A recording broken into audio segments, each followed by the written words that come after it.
नमस्कार। सोचिए, एक कंपनी जो सिर्फ व्यापार करने आई थी, वो आखिर एक पूरे साम्राज्य की मालिक कैसे बन गई। यही कहानी है 1833 के चार्टर एक्ट की। आज हम इसी कानून को समझने वाले हैं। वो कानून जिसने ईस्ट इंडिया कंपनी का चोला ही बदल दिया, उसे व्यापारियों से शासक बना दिया और एक तरह से कह सकते हैं कि एक संगठित ब्रिटिश भारत की नींव रखी। तो आज की हमारी चर्चा में हम देखेंगे कि कैसे कंपनी तीन तीन सरकारें चला रही थी।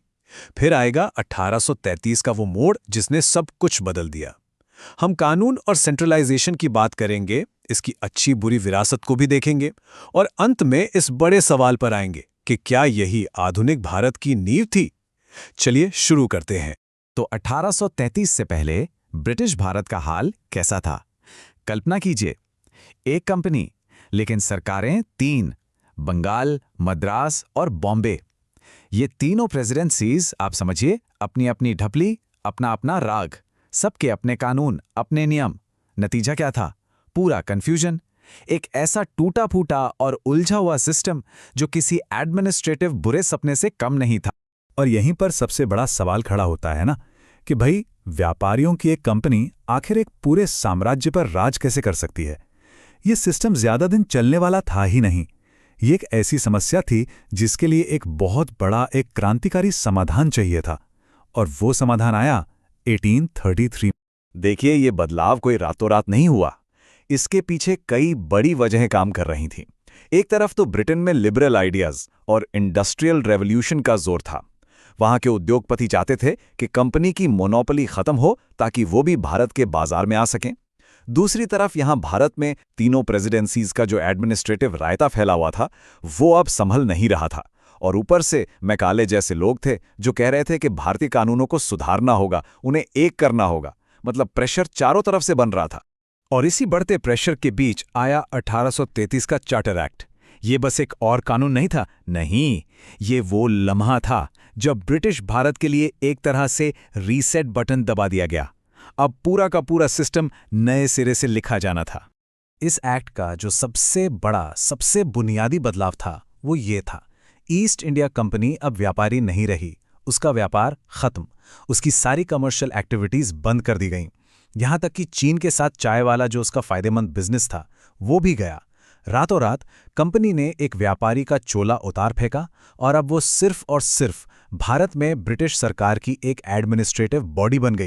और इस कानून का दूसरा सबसे बड़ा काम था सेंट्रलाइजेशन। मतलब सारी ताकत एक जगह। वो जो तीन अलग अलग सरकारें चल रही थी ना, वो दौर अब खत्म। सत्ता की सारी बागडोर खींचकर एक जगह ले आई गई और पूरे ब्रिटिश भारत के लिए एक सिंगल अथॉरिटी बना दी गई।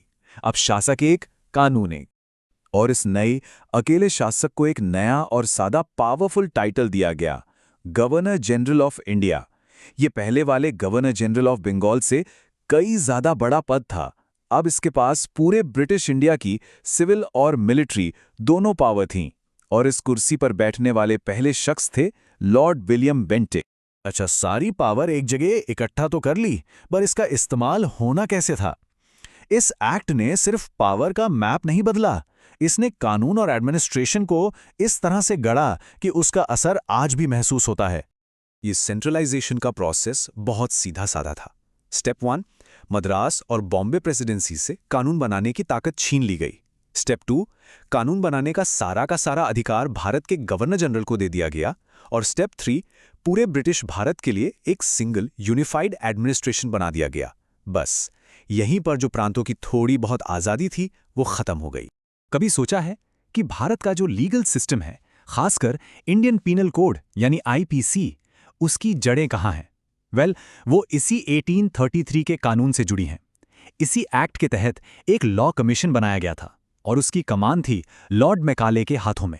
उनका काम भारत के बिखरे हुए कानूनों को एक कोड में पिरोना, और इसी कोशिश का नतीजा था आईपीसी का पहला ड्राफ्ट। इस एक्ट में एक क्लॉज ऐसा भी था जो कागज पर तो अपने समय से बहुत आगे था, बहुत प्रोग्रेसिव था। इसमें साफ साफ लिखा था कि भारत के किसी भी मूल निवासी को सिर्फ उसके धर्म, जन्मस्थान, वंश या रंग की वजह से किसी भी सरकारी पद के लिए अयोग्य नहीं ठहराया जाएगा। थ्योरी में यह बराबरी का एक ऐसा ऐलान था जो पहले कभी सुना ही नहीं गया था। लेकिन जैसा कि अक्सर होता है, कहने और करने में जमीन आसमान का फर्क था। बराबरी का वो जो शानदार वादा था वो सिर्फ कागजों पर ही रह गया। असलियत में भेदभाव वैसे का वैसा ही चलता रहा। भारतीयों को एडमिनिस्ट्रेशन में सिर्फ निचली पोस्ट ही मिलती थीं। ऊंचे पदों के दरवाजे तो उनके लिए कह लीजिए दशकों तक बंद ही रहे। तो चलिए अब जरा एक कदम पीछे हटकर देखते हैं कि इस एक्ट की विरासत क्या रही। और ये विरासत बड़ी कॉम्प्लिकेटेड है। इसमें कुछ अच्छा भी है तो कुछ बहुत बुरा भी। इस कानून की विरासत को आप एक दो-धारी तलवार की तरह समझ सकते हैं।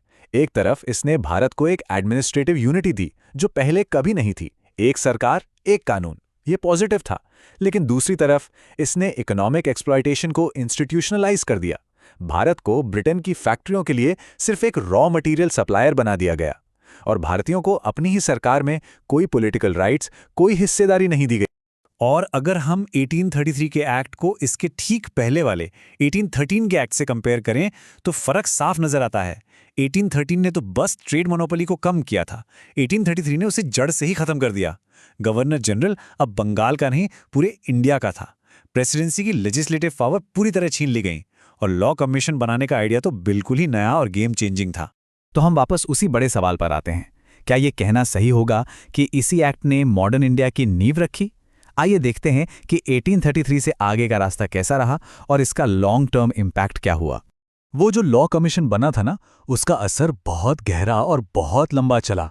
1833 में जो बीज बोया गया वो धीरे धीरे भारत के पूरे लीगल सिस्टम का पेड़ बन गया। देखिए, 1860 में आईपीसी लागू हुआ, 1861 में सीआरपीसी और 1872 में इंडियन एविडेंस एक्ट। ये कानून आज भी हमारी न्याय व्यवस्था की रीढ़ हैं। और यहीं इस एक्ट का सबसे बड़ा विरोधाभास, सबसे बड़ी आयरनी सामने आती है।